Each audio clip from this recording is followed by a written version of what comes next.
In this lecture, we discuss the field effect transistor construction and working. Now, let me explain the introduction of FET by comparing the BJT. Now, FET is also three-terminal device like BJT.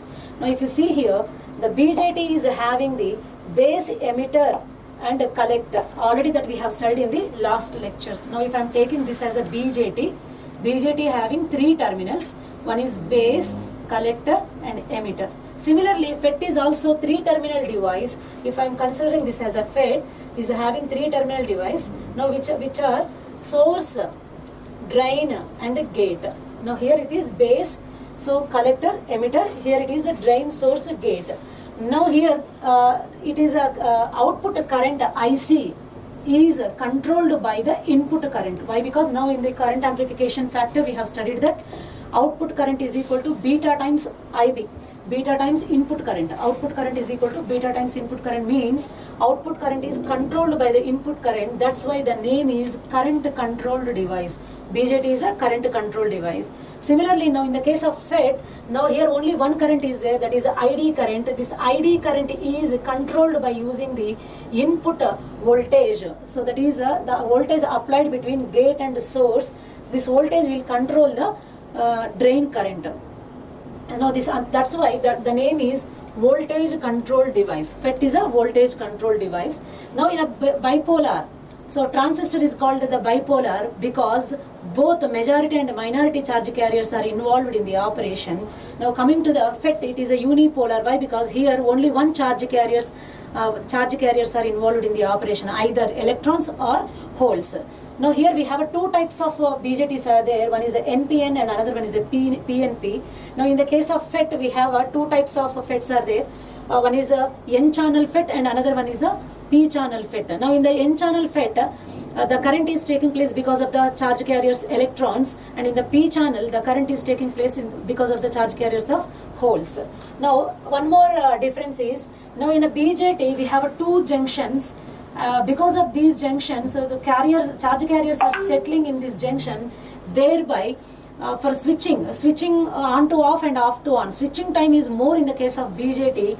Now in the case of FETs, no junctions are there and no minority charge carriers are there. So that's why the switching speed is more. And here, because of the minority charge carriers, noise is more in the BJT. And here, because minority carriers are absent, so noise is very less.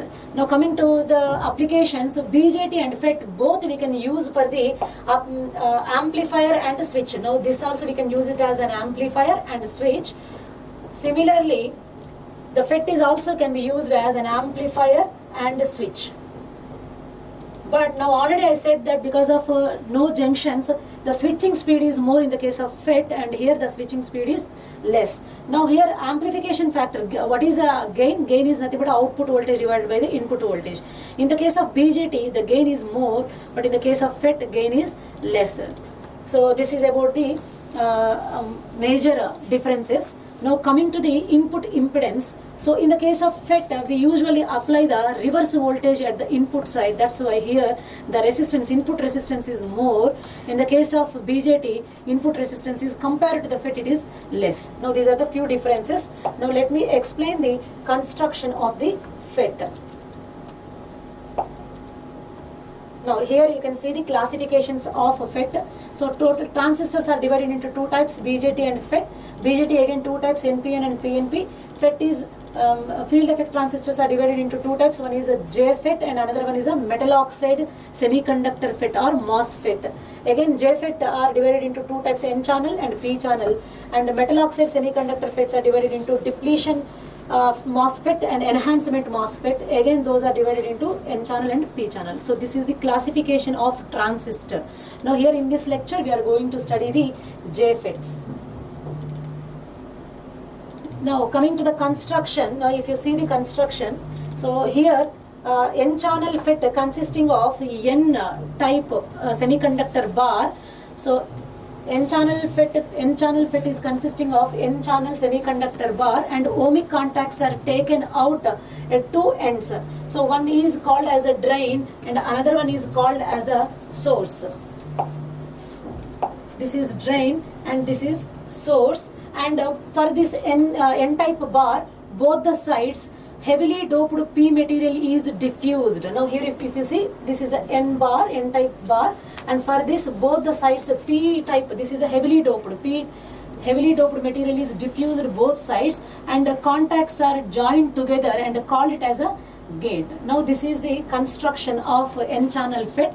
Now coming to the P channel FET, instead of N channel, now here we have to take the P material, P type bar we are taking. For this both the sides N type, heavily doped N type material is diffused, and ohmic contacts for this bar is drain and source, and for this N type material, if we are joined together and taking the terminal as a gate terminal. Now this is the construction for the P type, and this is the construction for the N type. Now here the charge carriers, now what is a channel?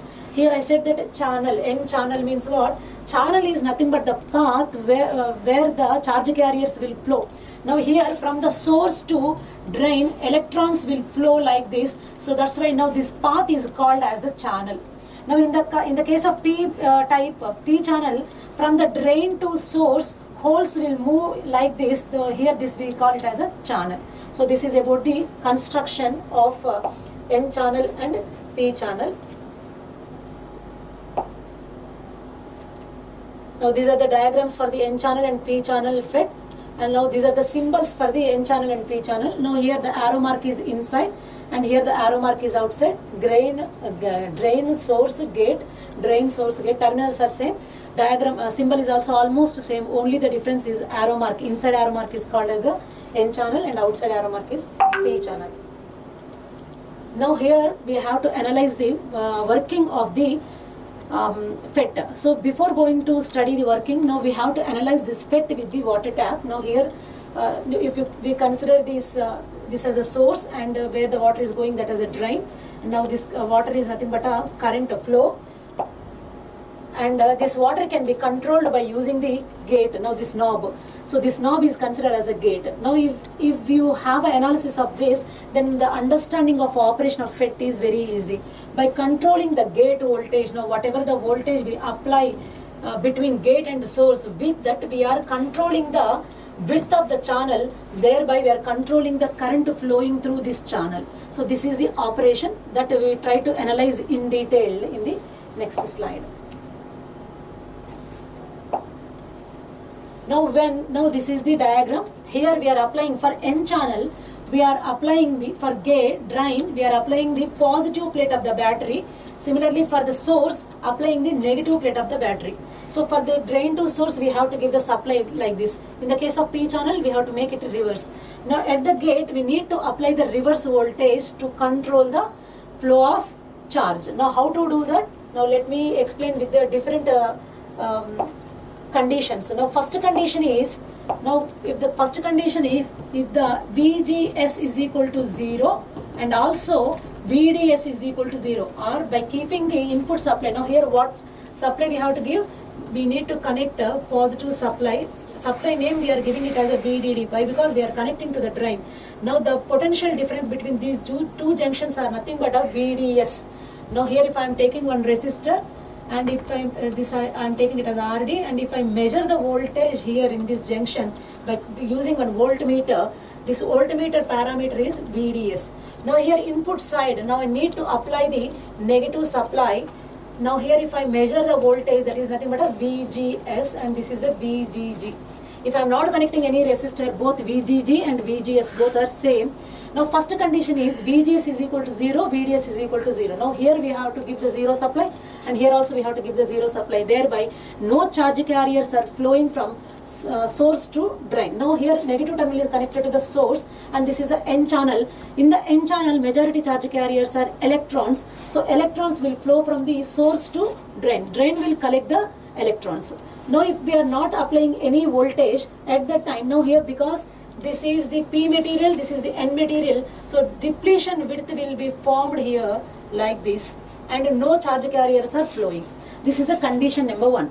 Condition number 2 is, if I increase the VGS and by keeping the VDS is equal to 0, I am not applying any VDD supply. Now here VDD supply is fixed to 0, and here if I am applying the negative voltage, more negative voltage, then what happens? Now this depletion width increases. At one point both the depletion widths touch together, and that is called the cutoff voltage, where both the depletion regions are touching by increasing the input voltage, reverse voltage. That point we call it as a VGS cutoff point. Now coming to the now at this point also no charge carriers are flowing. Why? Because VDD is equal to 0. Now coming to the condition number 3, if VGS is equal to 0 and VDS is increased, so here applied some positive voltage, VDD we kept some positive voltage. So thereby what happens here, if it is 0 voltage, now at the time what happens? Now here this depletion region, now because of 2 volts is, now for example 2 volts is applied, then what happens here? This is a N-type material, this is a P-type material, input is 0 but output some positive voltage is applied, so the depletion width will increase like this. More depletion width is at the drain point and very less it is at the source. Why this is happening? Now this channel, complete channel or N-type material will act like a resistor. Now it offers some resistance. Now consider I am taking 4 resistors. Now here I am applying the VDD and this is grounded. So now here the voltage is more volt. Now if apply the voltage divider, if all resistors are same, now here the voltage at this point is VDD divided by 4R into R is nothing but what? VDD divided by 4. Now here at this point VDD divided by 4R into 2R is nothing but what? VDD divided by half. Now in this case it is VDD divided by 4. As you go on, now going from the source to drain, the potential, the positive potential is increasing. So with this positive potential, now here it is a positive potential because we are applying the positive potential to the N-type channel. That's why here the more reverse bias is taking place compared to the source. That's why the depletion width is more at the drain and less at the source. So now with that what happens? Now here if the depletion width is increasing, thereby what happens? The charge carriers flowing in this channel will reduce. So if VDD is if by increasing the VDD, now if we go on increase the VDD, then what happens? The linearly the current increases, and after some point, now what happens? These two depletion widths will touch together, and this is called the pinch off volt. Now this is a pinch off pointer.